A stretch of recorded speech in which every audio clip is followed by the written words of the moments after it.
Sempre imaginei que o dia do casamento do meu primeiro neto, o Daniel, seria um dos momentos mais felizes da minha vida.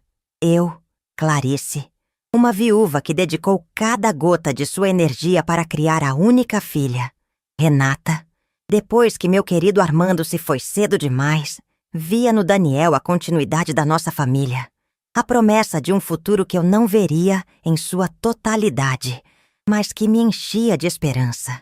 Mal sabia eu que naquele dia que deveria ser de celebração e união, eu seria confrontada com a mais cruel das verdades. Para alguns, o amor e o sacrifício de uma vida inteira têm menos valor do que as aparências de um evento sofisticado.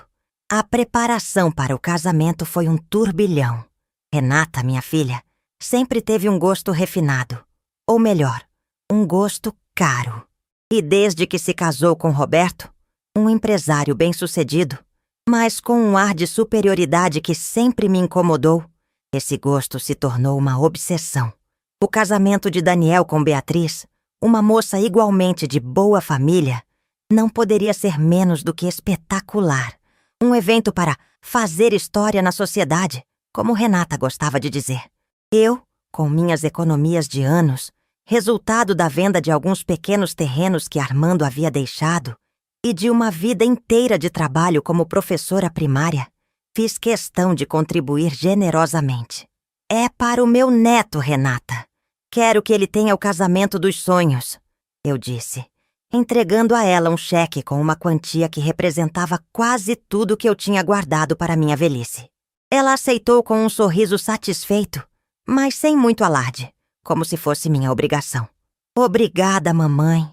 Vai ajudar com os arranjos de flores importadas, ela comentou, já pensando no próximo item da interminável lista de despesas. Nas semanas que antecederam o grande dia, eu me senti cada vez mais como uma peça deslocada no quebra-cabeça daquele evento grandioso. Renata estava sempre ocupada demais com os preparativos, as provas de vestido, as reuniões com o cerimonialista. Minhas tentativas de ajudar, de oferecer um bolo caseiro para o chá de panela ou de bordar as lembrancinhas, eram recebidas com um "Não se preocupe, mamãe, já está tudo sob controle com profissionais". Eu entendia, ou tentava entender. O mundo deles era outro, um mundo de luxo e sofisticação que contrastava com a minha vida simples e meus gostos modestos. O convite chegou, elegante, em papel importado, com letras douradas. Meu nome estava lá, Dona Clarice Fontes, avó do noivo. Senti um pinguinho de orgulho. Pelo menos no papel eu ainda fazia parte da família. No dia do casamento, escolhi meu melhor vestido, um azul sereno que comprei especialmente para a ocasião. Embora Renata tivesse torcido o nariz quando eu mostrei, sugerindo algo mais moderno. Fiz meu cabelo num coque simples, como Armando gostava, e coloquei os brincos de pérola que ele me deu no nosso aniversário de 25 anos de casados. Sentia-me bonita, ansiosa, com o coração apertado de emoção. Cheguei à igreja um pouco antes, como Renata havia pedido. A decoração estava deslumbrante, com arcos de flores brancas e uma iluminação que criava um ambiente mágico. Vi Renata de longe, linda em seu vestido de madrinha, mas com uma expressão tensa, dando ordens para todos os lados. Roberto, meu genro, cumprimentava os convidados com um sorriso polido, mas distante. Procurei por um lugar para me sentar nos bancos reservados à família do noivo, mas todos pareciam ocupados por rostos que eu não reconhecia. Amigos importantes do casal, provavelmente. Uma moça do cerimonial com um fone de ouvido e uma prancheta na mão aproximou-se de mim. "Dona Clarice?" ela perguntou com um sorriso profissional. "Sim, sou eu", respondi, aliviada por alguém finalmente ter me notado. "Sua filha, a dona Renata, pediu para acompanhá-la. Ela reservou um lugar especial para a senhora." Um lugar especial. Meu coração se aqueceu. Talvez Renata, apesar de toda a sua preocupação com as aparências, tivesse se lembrado da importância da avó do noivo. Segui a moça, esperando ser conduzida a um lugar de honra. Mas não fomos para os bancos da frente. Passamos por eles, saímos por uma porta lateral da igreja e entramos numa espécie de corredor que levava aos fundos. Eu estranhei, mas continuei seguindo, imaginando que talvez houvesse uma sala reservada para a família mais íntima. O corredor deu numa porta de batente. A moça abriu e fez um gesto para que eu entrasse. Era a cozinha. Uma cozinha grande, movimentada, cheia de gente de uniforme branco correndo de um lado para o outro, com panelas fumegantes, bandejas de salgados e o barulho constante de pratos e talheres. O cheiro era uma mistura de fritura, temperos e produtos de limpeza. Fiquei parada na porta, completamente atordoada, sem entender o que estava acontecendo. "Pode entrar, Dona Clarice. Seu lugar é aqui", disse a moça do cerimonial, com o mesmo sorriso profissional, mas que agora me parecia cruel. "Aqui? Na cozinha?" Minha voz saiu num fio, a incredulidade me sufocando. Nesse momento, Renata entrou apressada na cozinha, o vestido farfalhando. Seu rosto estava vermelho, os olhos faiscando de irritação. "Mamãe, finalmente! Estava te procurando", ela disse, a voz baixa, mas carregada de impaciência. "Olha, eu sei que não é o ideal, mas o salão principal está lotado. Tivemos mais confirmações de última hora do que o esperado.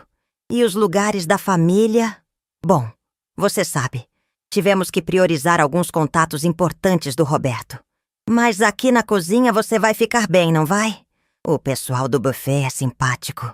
E você pode até pegar uns salgadinhos antes de todo mundo." Eu a encarei, sem palavras. O choque era tão grande que eu não conseguia processar a enormidade da humilhação. Me sentar na cozinha com os funcionários, no casamento do meu próprio neto? O neto para cujo casamento eu havia dado minhas economias de uma vida? "Seu lugar é aqui", ela repetiu como se estivesse explicando algo óbvio para uma criança lenta. "É mais discreto, mamãe. Você não está acostumada com esse tipo de evento, com tanta gente importante. Aqui você fica mais à vontade, não acha? E, sinceramente, sua roupa não combina muito com o padrão da festa.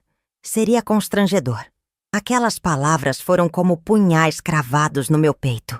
Mais do que o lugar indigno, foi o desprezo na voz dela, a vergonha que ela claramente sentia de mim, da sua própria mãe. O dinheiro que eu dei, as flores importadas que ele pagou, nada disso importava. Eu era um estorvo, uma velha simples demais para ser exibida.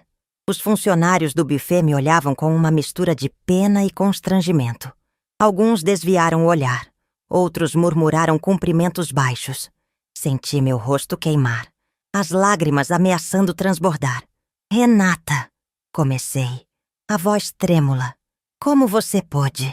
Mamãe, por favor, não comece com drama agora, sim? O casamento já vai começar. Fique aqui quietinha, depois eu peço para alguém te trazer um prato de comida. E, por favor, não saia daqui. Não quero que você cause nenhuma cena. Está bem?" Ela me deu as costas e saiu apressada, sem nem esperar minha resposta. O farfalhar do seu vestido caro, ecoando pela cozinha barulhenta. Fiquei ali, parada no meio daquele caos de panelas e uniformes, sentindo-me a pessoa mais invisível e insignificante do mundo. O barulho da cozinha parecia amplificar o silêncio ensurdecedor dentro de mim. A avó do noivo, relegada à cozinha como se fosse uma intrusa, um fardo. Lembrei-me de Armando. Ele jamais permitiria uma coisa dessas. Ele me tratava como uma rainha, mesmo na nossa simplicidade. Lembrei-me dos sacrifícios que fiz por Renata, das noites em claro quando ela era pequena e ficava doente, das dificuldades que enfrentei para que ela tivesse a melhor educação, para que não lhe faltasse nada. E era essa a recompensa? Ser escondida na cozinha para não constranger os convidados ricos da minha filha e do meu genro? Uma cozinheira mais velha, de cabelos grisalhos presos numa touca, aproximou-se de mim com um copo d'água. Seus olhos demonstravam uma compaixão que eu não vi nos olhos da minha própria filha. "A senhora está bem, dona?" ela perguntou, a voz suave. "Quer se sentar um pouco? Tem um banquinho ali no canto." Agradeci com um aceno de cabeça, incapaz de falar. Sentei-me no banquinho, o copo d'água tremendo nas minhas mãos. Ouvi ao longe a música da cerimônia começar na igreja. Meu neto estava se casando, e eu estava ali, escondida, humilhada, com o coração em frangalhos. O dinheiro, o meu dinheiro. O dinheiro que eu dei com tanto amor, com tanta esperança. Agora ele estava financiando a festa da minha própria exclusão. Uma raiva fria, uma clareza cortante, começou a surgir em meio à dor e à confusão. Se eu era um estorvo, se meu lugar era na cozinha, então meu dinheiro também não deveria estar no salão principal, pagando por flores importadas e champanhe caro para gente que nem me conhecia. Ou pior, que sentia vergonha de mim. Seu lugar é aqui, minha filha havia dito.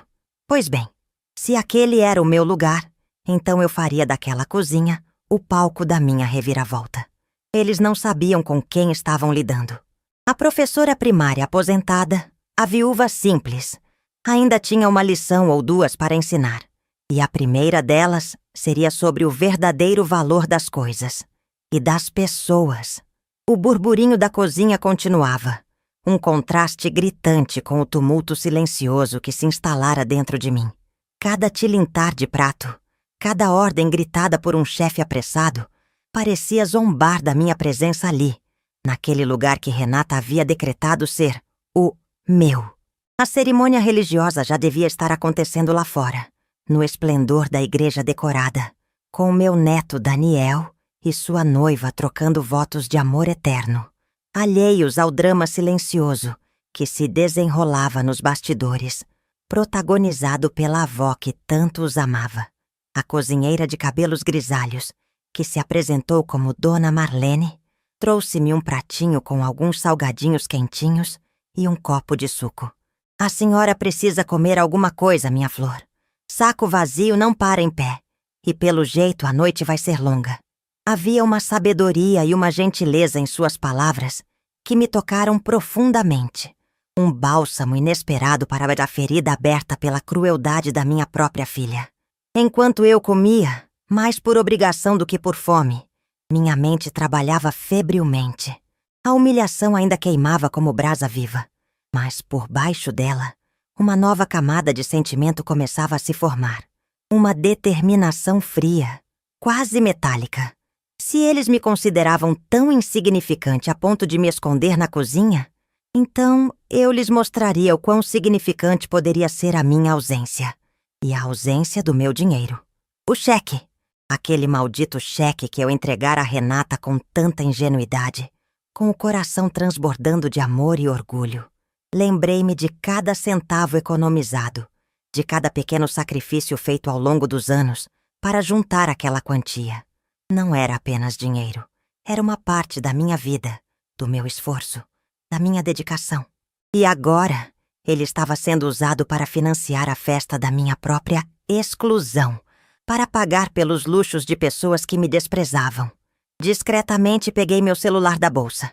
Era um modelo simples que eu usava basicamente para ligar e receber chamadas. Mas meu neto Daniel, em tempos mais afetuosos, havia me ensinado a usar algumas funções básicas, incluindo o aplicativo do banco. Ele o fizera com paciência, dizendo que era importante para a vovó se manter conectada. Mal sabia ele que aquela conexão seria usada de uma forma tão inesperada. Com as mãos um pouco trêmulas, mas com o olhar fixo e determinado, abri o aplicativo. A senha, a data de nascimento de Armando, entrou com facilidade. Meus olhos percorreram as opções até encontrar o que eu procurava: transferências e pagamentos. E, dentro dela, a opção de sustar cheque. Meu coração batia forte contra as costelas. Um tambor anunciando uma revolução silenciosa. Eu precisaria do número do cheque e do valor. Felizmente, eu era uma mulher metódica. Sempre anotava os dados dos cheques que emitia num pequeno caderninho que carregava na bolsa. Abri o zíper interno e lá estava ele. O caderninho com a capa de tecido florido que eu mesma havia costurado. Encontrei a anotação, a data, o nome de Renata como beneficiária e o valor, uma cifra que, para mim, era uma pequena fortuna. Olhei ao redor. Os funcionários do buffet continuavam em seu ritmo frenético. preparando as bandejas que em breve seriam servidas aos convidados elegantes no salão principal. Ninguém prestava atenção em mim, a velhinha sentada num canto, absorta em seu celular. Digitei os números com cuidado, conferindo cada um deles. O valor, a data, o nome da minha filha. Na opção motivo da assustação, hesitei. Desacordo comercial? Não se aplicava. Roubo ou furto? Tecnicamente não. Optei por outros motivos. E no campo de observação, com os dedos ágeis pela urgência da situação, digitei uma frase curta, mas que resumia tudo. Quebra de confiança e tratamento indigno. O dedo pairou sobre o botão confirmar. Por um milésimo de segundo, uma pontada de dúvida me assaltou. Era uma atitude drástica, irreversível.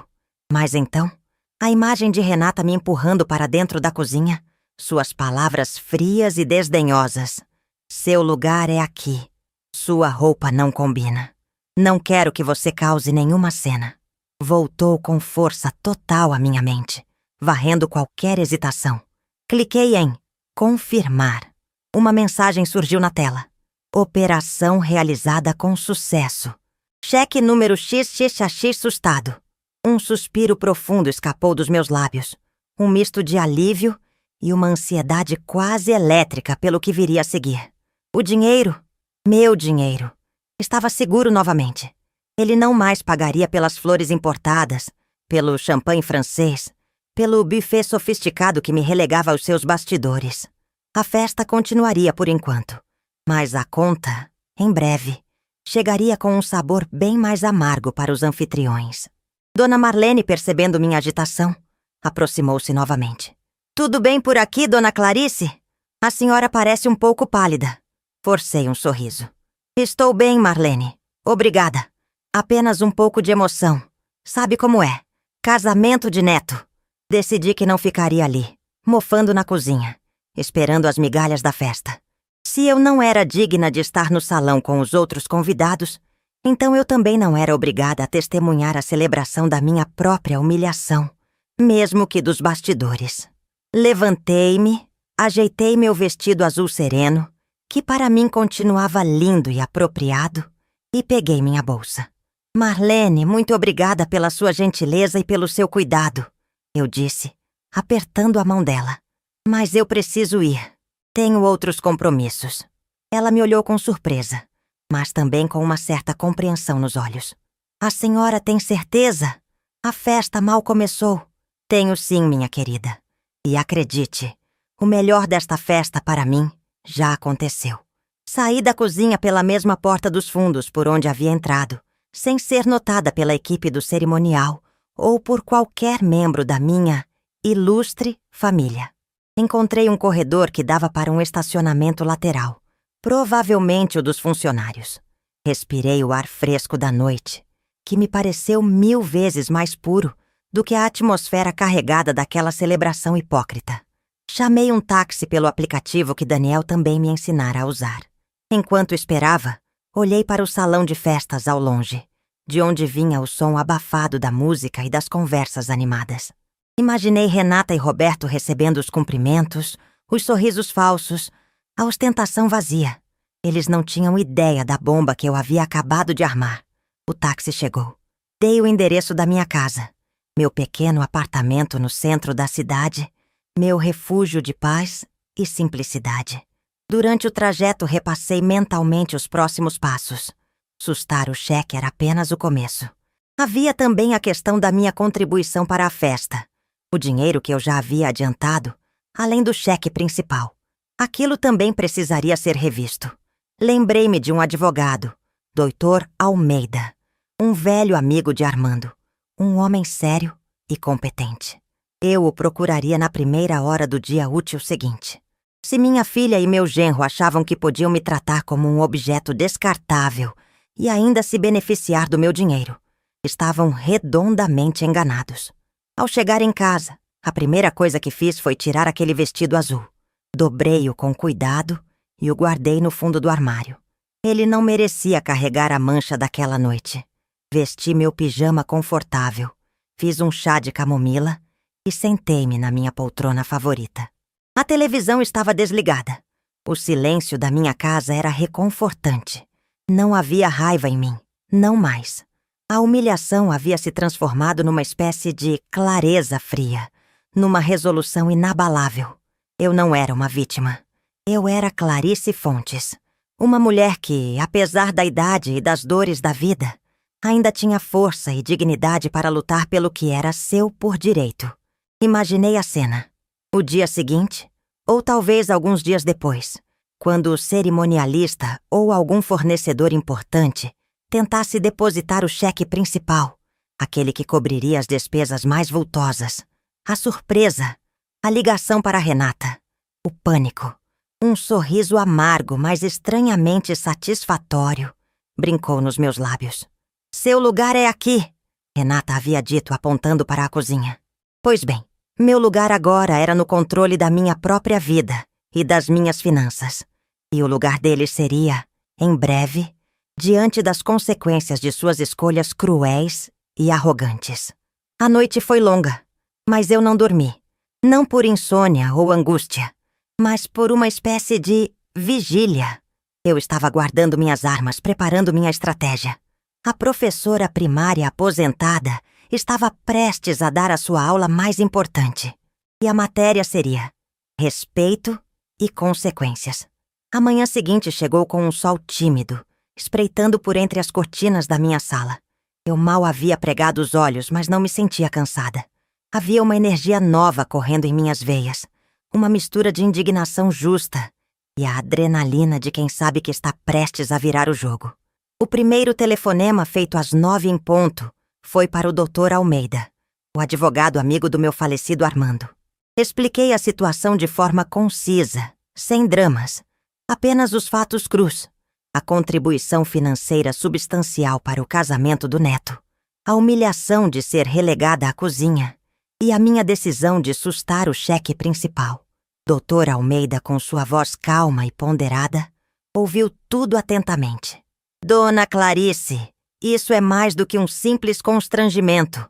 É um ultraje, ele disse com uma firmeza que me confortou. Vamos analisar todas as suas contribuições e o que pode ser feito para reaver o que é seu por direito, ou ao menos, para que essa gente entenda que não se trata assim nem um desconhecido, quanto mais a avó do noivo, que ainda por cima ajudou a financiar o evento. Marcamos uma reunião para o dia seguinte. O resto do dia foi de uma calmaria tensa. Eu sabia que era apenas uma questão de tempo até a bomba explodir. E ela explodiu no final da tarde. Meu telefone tocou. Era Renata. A voz dela, normalmente tão controlada e afetada, estava alterada, quase histérica. Mamãe, o que significa isso? O pessoal do buffet ligou desesperado. O cheque voltou. O cheque principal. Aquele para pagar o serviço todo. O que você fez? Mantive a calma. A mesma calma com que sustara o cheque na noite anterior. Eu sustei o cheque, Renata. Achei que, como meu lugar era na cozinha com os funcionários, meu dinheiro também não deveria estar pagando pelo salão principal e pelas iguarias que eu não tive o direito de provar. Houve um grito abafado do outro lado, seguido pela voz grossa e irritada de Roberto, meu genro. Clarice, que palhaçada é essa? Você não pode fazer isso. Temos contratos assinados. Isso é quebra de acordo. Você vai nos colocar numa situação terrível. Situação terrível, Roberto. Questionei, a ironia pingando da minha voz. Terrível foi a situação em que sua esposa, minha filha, me colocou ontem, me escondendo na cozinha como se eu fosse uma indigente. Aquilo sim foi uma quebra de acordo. Uma quebra do acordo mais básico que existe entre mãe e filha. O do respeito e da consideração. Mas o que uma coisa tem a ver com a outra? Renata voltou ao telefone, a voz embargada, mas agora mais pela raiva do que pela emoção. Era só um desencontro, um mal-entendido. Você está estragando o momento mais feliz da vida do seu neto por causa de um capricho. Capricho, Renata? Ser tratada com dignidade é um capricho para você? Minha voz se elevou um pouco, a indignação finalmente transbordando. Eu dei a vocês uma quantia considerável, quase todas as minhas economias, para que Daniel tivesse um casamento dos sonhos. E o meu sonho, o de ver meu neto feliz, de participar desse momento com a honra que me é devida, foi jogado na lata de lixo, ou melhor, na cozinha dos fundos. Aquele dinheiro não era para comprar o desprezo de vocês. A conversa se arrastou por mais alguns minutos, com acusações, tentativas de manipulação e ameaças veladas. Roberto mencionou implicações legais. Renata apelou para o amor de mãe, mas eu me mantive firme. A Clarice, que se curvava e pedia desculpas por existir, havia ficado para trás, naquele banquinho desconfortável da cozinha do buffet. Desliguei o telefone com a certeza de que a batalha estava apenas começando, mas que eu estava preparada para ela. No dia seguinte, na reunião com o Dr. Almeida, detalhamos todas as minhas contribuições.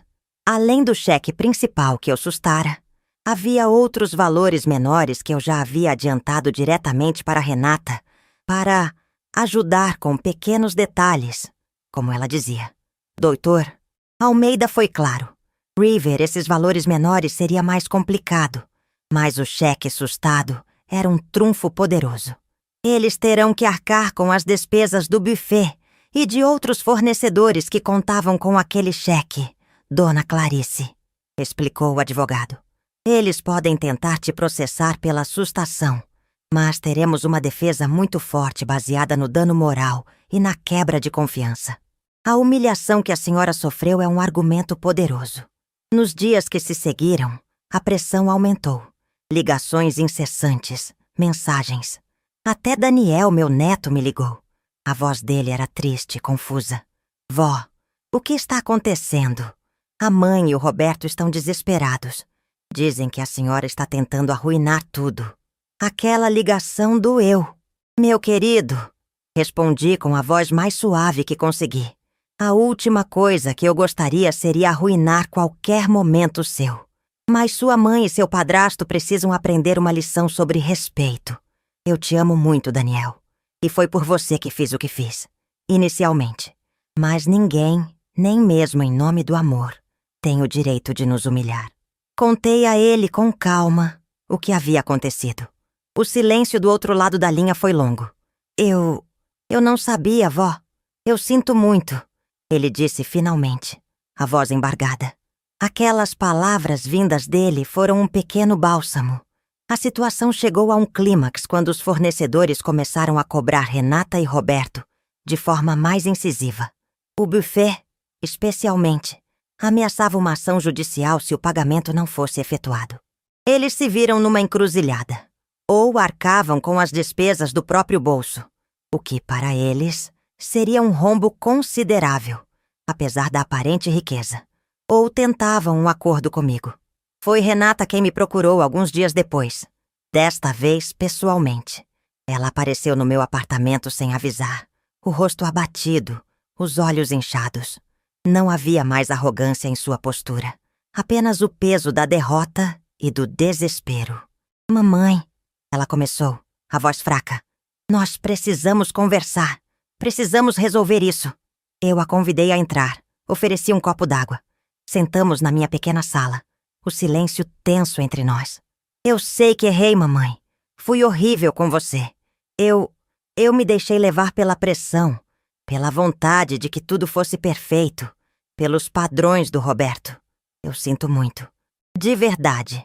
Era a primeira vez que eu ouvia um pedido de desculpas que soava minimamente sincero, mas as feridas eram profundas. Suas desculpas são um começo, Renata, eu disse, olhando-a nos olhos. Mas o que aconteceu não se apaga com palavras.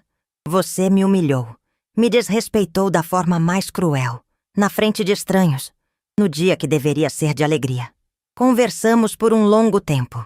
Ela chorou, admitiu seus erros, a vergonha que sentiu não de mim, mas de si mesma por ter agido daquela forma.